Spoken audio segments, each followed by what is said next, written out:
Olá, seja muito bem-vindo ao meu canal. Esse é o vídeo 13 de uma sequência de 250 vídeos, onde você vai acompanhar a minha jornada de crescimento aqui nas redes sociais. E em breve, você vai olhar e vai falar assim: meu Deus, por que eu não achei essa menina antes? Você está sendo atraída para esse vídeo por um motivo. E no vídeo de hoje, nós vamos falar sobre a bagunça.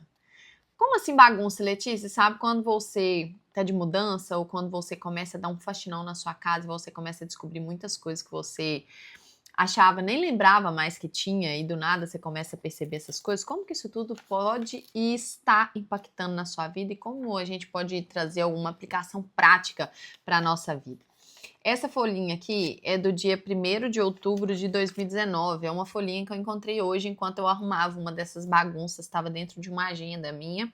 Eu joguei essa agenda fora, fiquei só com essa página porque eu queria que ela fizesse parte desse vídeo. Nela tá uma oração que eu fiz nesse dia 1º de outubro de 2019 e eu vou ler ela com você. Ó Deus poderoso, meu coração dói tanto, Senhor.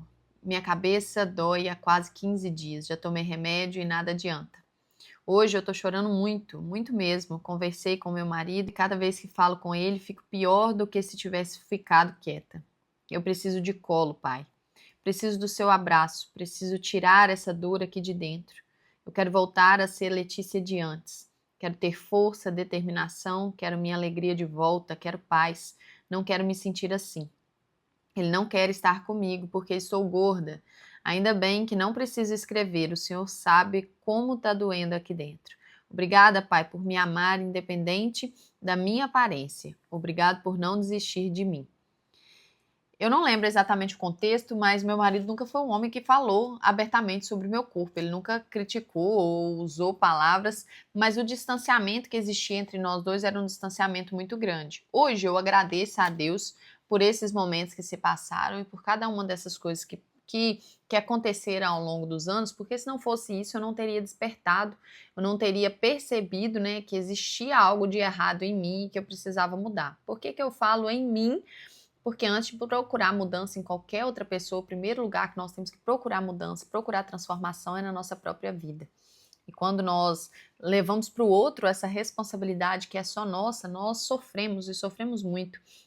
Inclusive isso aqui tem conexão com uma palavra que eu ouvi nesse final de semana na minha igreja, que era uma palavra especial para o Dia das Mulheres, e o meu pastor estava falando sobre a mulher numa forma geral, né? Como que Deus criou essa mulher, por que ele criou essa mulher, e ele usou a palavra no original, que a mulher, na Bíblia está escrito como ajudadora, auxiliadora, e essa palavra no original ela quer dizer ezer, que quer dizer auxílio forte. A mulher sábia, ela edifica a sua casa, mas a tola com a sua própria mão a destrói. Com sabedoria se edifica a casa e com a inteligência você firma essa casa. E aí, ele deu outros exemplos, mostrou vários e vários versículos na Bíblia, e tudo que ele mostrava, a orientação de Deus, primeiro vinha para a mulher e depois para o homem. Por quê? Porque o homem dentro do lar, na visão bíblica, na visão cristã, e aí, independente se você ouve, eu acredito ou não, se você não acredita, você vai passar esse vídeo, mas eu acredito que esse vídeo, né, ele está falando com mulheres que querem viver nos princípios cristãos e que estão decididas a verem a sua vida transformar debaixo da palavra de Deus. E aí ele mostrou para nós em vários e vários versículos que a orientação de Deus, ela primeiro vem para a mulher e depois ela fala ao homem. Por quê? A mulher, ela dita o ar da casa. Ela dita se tá tudo bem ou se tá tudo mal. Se a mulher estiver nervosa, se ela estiver estressada, tudo fica mal, tudo fica difícil, tudo fica pesado. Agora, se a mulher estiver bem, tudo dentro daquela casa fica bem. E o homem, para que ele consiga sair de casa, vencer na vida, alcançar mais, crescer, ele precisa de quê? Ele precisa de uma casa, um lar que tenha paz. Se existir paz ali, se a mulher estiver emocionalmente curada, emocionalmente bem e mais do que isso, espiritualmente conectada a Deus, ela vai conseguir tornar esse ambiente um ambiente agradável e propício para o crescimento desse homem. Só que muitas das vezes as mulheres elas estão vivendo num lugar onde elas estão completamente desconectadas espiritualmente de Deus e pior, estão emocionalmente fragilizadas, emocionalmente destruídas, emocionalmente fracas. E aí o casamento se torna, como eu acabei de ler aqui na minha descrição, meu casamento Ele estava mal, por quê? Porque eu estava mal, eu estava perdida, eu não entendia mais o que é que estava acontecendo comigo, como que eu poderia melhorar, como que eu poderia crescer, e isso me fez lembrar da mudança. Quando nós vamos dar um faxinão em casa, ou quando nós vamos organizar para realmente fazer uma mudança, alguma coisa, nós vamos tirando as coisas do lugar e percebendo coisas que existiam ali que antes a gente não lembrava que existia. Coisas que a gente tinha, mas estava tanto tempo guardado que você percebia que não tinha mais necessidade de estar ali. Outras coisas que você encontra e fala assim, meu Deus, por que eu fiquei tanto tempo sem isso? E aí você começa a entrar naquele looping, né? Tipo, nossa, eu podia estar usando isso aqui e não usei. Ou, nossa, eu tinha isso aqui venceu, isso aqui.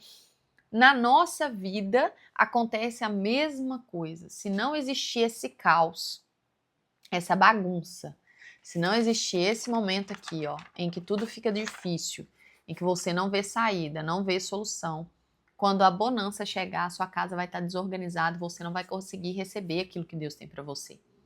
Deus chama a atenção primeiro da mulher, por quê? Porque a mulher é aquela que vai ditar o ar da casa. E aí depois, né, ele ainda usou como exemplo a mulher de Provérbios 31, ele leu lá Provérbios 31, 11, que fala justamente que o homem, né, a mulher, o coração do homem está nela e nada lhe falta. Nada para aquela mulher falta, por quê? Porque o coração do seu marido está nela, está confiado nela, nessa mulher sábia que edificou a sua casa em cima da rocha, em cima da palavra de Deus, em cima do amor de Deus, e por isso não lhe falta nada. Esse homem vai fazer de tudo por ela. Ele vai fazer das tripas o coração para quê? Para que realmente nada falte a essa mulher, para que ela se sinta suprida e amada em todas as esferas. E hoje eu provo desse amor no meu casamento. Mas antes de chegar nesse ponto de viver essa fase em que nada me falta, eu precisei passar pela falta, eu precisei passar pela desorganização, por ver essa bagunça acontecendo dentro da minha casa, para que então eu começasse a dar valor para as coisas certas e me desapegar daquilo que não era certo. Eu olhava para as circunstâncias aqui, eu sempre fui uma pessoa que gosta de muitas anotações. Se você dá uma olhada aqui na minha mesa, eu vou te mostrar rapidamente, ó. Ó. E tem mais um monte do lado de cá, porque eu sempre fui uma pessoa que gosta muito de anotar, de estudar. Eu tenho sempre muitas anotações, ó, coisas pregadas, guardadas por todo canto, porque eu gosto de ir anotando tudo que eu tô passando, tudo que eu tô vivendo, para que eu olhe lá atrás e fale assim, não, isso aqui é fruto de sonho, é fruto de oração. E aqui eu declarava, ó, por mais que eu não me sentisse amada, eu declarava, obrigada, Pai, por me amar independente da minha aparência. Obrigada por não desistir de mim. Eu estava reafirmando a palavra de Deus, eu estava reafirmando aquilo que Deus tinha para minha vida, apesar de estar contando a circunstância. E ao fazer isso, eu te aconselho a também fazer. Não sei, né? Às vezes você não tem o hábito de escrever nada, mas se eu pudesse te aconselhar, uma única coisa seria catalogue. Escreva as coisas que estão acontecendo com você, como que você está se sentindo, o que você tem clamado a Deus, porque também às vezes você está nessa fase aqui que eu estava no dia 1º de outubro. Você está completamente destruída, você está abatida, você está chateada, as circunstâncias estão te machucando, e aí você anota e reafirma para você a palavra de Deus. Ó, olha como é forte isso aqui, eu quero voltar a ser a Letícia de antes. Quero ter força, determinação, quero minha alegria de volta, eu quero paz, eu não quero me sentir assim. E aí foi uma construção, né? Eu fui aprendendo a me regular emocionalmente, a amadurecer emocionalmente. Nesse meio tempo, eu fui desenvolvendo habilidade emocional, espiritual, eu fui me fortalecendo espiritualmente. Então, eu fui aplicando nesse meio termo três pilares importantes no meu crescimento. E foi, primeiro, aplicar o desapego. Liberar a energia emocional daquilo que estava me prendendo ao meu passado, me prendendo àquilo que eu achava que deveria ter sido e como deveria ter sido. Eu peguei e me desprendi completamente disso e falei assim, não, aquilo ali, viver com o olhar no passado, nesse saudosismo, não está me levando a lugar algum. Eu preciso me apegar àquilo que está lá na frente. Eu lembrava sempre, inclusive, continuo me lembrando que, esquecendo-me das coisas que passaram, eu prossigo para o alvo. E ali eu comecei a aplicar o desapego. Hoje eu consigo, foi em 2019, né? Já tem 7 anos que essa mudança começou em mim. Então hoje eu tenho mais facilidade em aplicar esse desapego, mas o desapego, as coisas que aconteceram e como aconteceram, foi essencial para mim. O segundo pilar que eu apliquei e que me ajudou muito foi aplicar a ressignificação, porque quando a gente aplica esse desapego e você perdoa alguma coisa, fica um buraco dentro da sua alma. E esse buraco dentro da sua alma, ele tem que ser tapado com um novo significado. Então, por exemplo, se antes eu olhava e falava assim, eu fui rejeitada, né? Porque aqui dentro do que eu falava, ó, eu falava assim, ó, a minha fala é, eu conversei com meu marido e cada vez que falo com ele fico pior do que se eu tivesse ficado quieta. Eu preciso de colo, pai, preciso do seu abraço, preciso tirar essa dor aqui de dentro. É como se eu estivesse me sentindo rejeitada. Então eu escolhi ressignificar isso. Ele não estava me rejeitando. O que é que estava acontecendo? Eu gosto de falar sempre nas minhas aulas, dentro da comunidade liberta, que a vida é para nós como um espelho. Ela vai refletir exatamente aquilo que você está sentindo dentro de você. E coisas que muitas das vezes você não quer falar. Então eu me rejeitava e por isso ele refletia essa rejeição dentro de mim. Eu escolhi ressignificar isso. Eu falei assim, opa, ele não está me rejeitando. Eu preciso trazer cura para o que está acontecendo aqui dentro de mim, para que isso sim reflita a minha nova realidade, reflita a nova Letícia que existe aqui dentro. Entenda uma coisa, adultos não podem ser rejeitados. Quem é rejeitado é a criança ferida que habita dentro de nós. Essa criança um dia se sentiu rejeitada, então ao menor sinal de gatilho aí, ela vai aderir a essa dor e ela vai falar assim, meu Deus, eu tô sendo rejeitada, eu tô sendo abandonada, mas na verdade não tá. Adultos não são rejeitados, quem sente essa dor é a criança, né? Então eu trouxe uma nova consciência, uma nova visão, um novo sentido para aquilo que me feria. E terceiro pilar, né, e aqui é o mais importante, é quando você exerce o governo.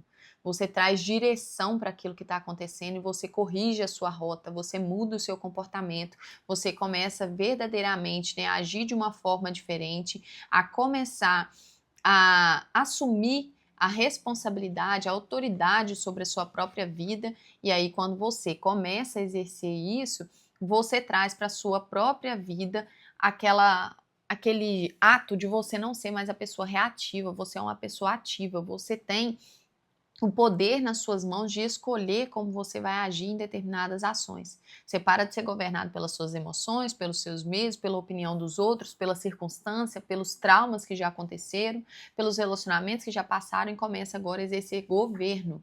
E esse exercer governo é o que realmente faz com que você consiga vencer as etapas da vida, consiga ultrapassar os limites que estão sendo criados, que foram criados ao longo do tempo, e você começa agora a ter autoridade. Autoridade para poder falar que você vai fazer uma coisa e cumprir aquilo, autoridade para você mudar o seu próprio comportamento, para você perceber o que é que está dando certo, o que é que está dando errado e falar assim, opa, agora eu posso corrigir essa rota e entender também que a responsabilidade sobre aquilo que você está vivendo ou a forma como você está se sentindo não é dos outros, é sua. Assumir essa responsabilidade é um passo muito grande rumo à maturidade. É um passo, na verdade, que o maior passo que você pode dar, né? O Pablo Marçal ele sempre fala assim, vá cuidar da sua própria vida. Vá cuidar da sua vida, porque quando você está cuidando da sua vida de forma ordenada, de forma dedicada, se empenhando em se tornar uma pessoa melhor, você não tem tempo para poder ficar se preocupando com o que os outros estão pensando, com o que os outros estão achando, com como os outros estão vendo as coisas, você não tem tempo para isso. Você está empenhado demais em crescer, você está empenhado demais em evoluir e por isso você exerce governo sobre as suas ações, governo sobre aquilo que você pensa, sobre o que você sente. Então, o principal aprendizado desse vídeo que eu quero que fique aí no seu coração é anote as coisas que você está vivendo e as coisas que você quer viver, você anota com gratidão. Sou muito grata porque isso já aconteceu. Eu sou grata porque eu vivo isso. E coloque aqui as anotações como você está se sentindo no agora, porque isso aqui é muito importante para o seu crescimento e mais do que isso, para as pessoas que você vai ajudar lá na frente.